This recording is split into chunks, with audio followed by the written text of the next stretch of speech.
आज आत्ता आमचे अध्यक्ष संतोष भाऊ पवार आणि जुबेरजी माझ्याकडे अचानक आले आणि मी बसल्यानंतर आम्ही चर्चाच करत होतो की महापालिकेची धारणा काय असेल, काय करायचं वगैरे. तर त्यांनी मला एक हे दाखवलं की असं असं तुमची एक ऑर्डर निघाली प्रदेश करून आणि माननीय अजितदादा पवार साहेबांनी आणि तटकरे साहेबांनी अशी ऑर्डर काढली की उद्या होणाऱ्या ज्या महानगरपालिकेच्या निवडणुका आहेत त्या माझ्या नेतृत्वाखाली व्हाव्यात असं त्यांचं म्हणणं आहे. त्यात लिहिलेलं आहे असं त्यांनी सांगितलं. आणि त्याचा असं आहे की मी अनेक वर्ष जरी पक्षाचं काम करत असलो तरी छोटे मोठे काका देखून काम केलं पाहिजे.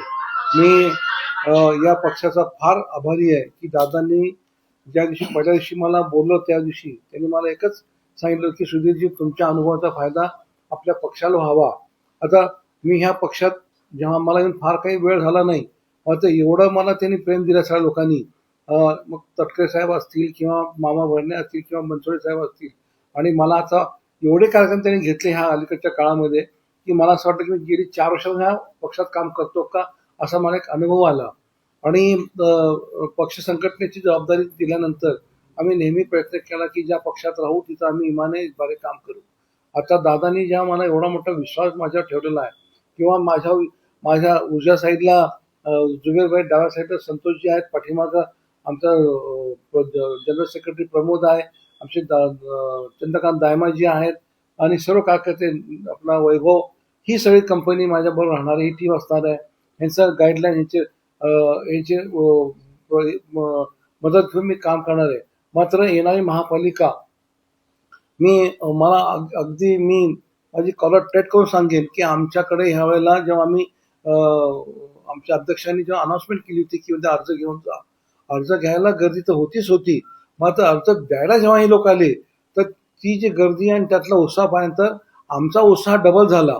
कारण तिथे मी पाहिलं की MBA केले स्टुडंट्स आले, त्याच्यामध्ये BTech केलेले विद्यार्थी होते, PhD केलेले विद्यार्थिनी होत्या जे आता जॉब करतात आणि they wanted to become a corporate of city. म्हणजे हे एक फार मोठी चळवळ आहे, फार मोठा आशावाद आहे. आणि माझा एक गोष्टीला मात्र मला धन्यवाद द्यावे लागतील. माननीय दादांच्यावर जे मी पहिल्यांदा भेटलो होतो त्यातलं माझं सुहास कदम आणि आमचे उमेश पाटील साहेब होते, त्या दोघांनी मला उजवा हात धरून घेऊन गेले त्या सह्याद्रीला. तर तिथं दादांनी मला एक गोष्ट विचारली की सुधीरजी म्हणे सोलापूर शहरामध्ये तुम्ही 5 दिवसाला पाणी देता, हे पाप करत नाही का? म्हणलं बरोबर आहे तुमचं म्हणणं, पाण्याची फक्त व्यवस्था नाही त्यामुळे दादा झालेलं आहे. म्हणजे तुम्ही सगळं काम करा, महापालिका झाल्याबरोबर 5 दिवसाच्या ऐवजी दिवसावर कसं पाहिजे त्याची व्यवस्था तुम्ही केली पाहिजे. दुसरं असं आहे की तुम्ही IT पार्क सांगता, आम्ही IT पार्कला तुम्हाला कधी पण हा म्हणून काय अडचण येणार नाही. ही जी आत्मीयता त्यांची आहे, हे आपण विचार करतो ते बारामतीचे आहेत का पुण्याचे आहेत, पण त्यांची सोलापूरबद्दल जी आत्मीयता जी होती ती बघून मी पण त्यांच्यावर फार भारावून गेलं आणि त्यांच्याबद्दल माझ्यामध्ये एक वेगळी एक धारणा तयार झाली की मी गेली अनेक वर्ष काँग्रेसचं काम करत असताना मला एवढी इज्जत, एवढी ताकद मला ह्या टीमने दिली असं मला वाटतंय. मला तटकरे साहेबांचा धन्यवाद द्यावे लागतील. गर्जे साहेब तिथे मला त्यांनी पत्र दिलं, पाठवून सांगितलं मला. आणि या सगळ्या प्रदेशचे जेवढे कोणी पदाधिकारी त्यांना सगळा धन्यवाद देतो. आणि संतोष भाऊ एक शांत संयमी माणूस आहे आणि ते जास्त बोलत नाहीत.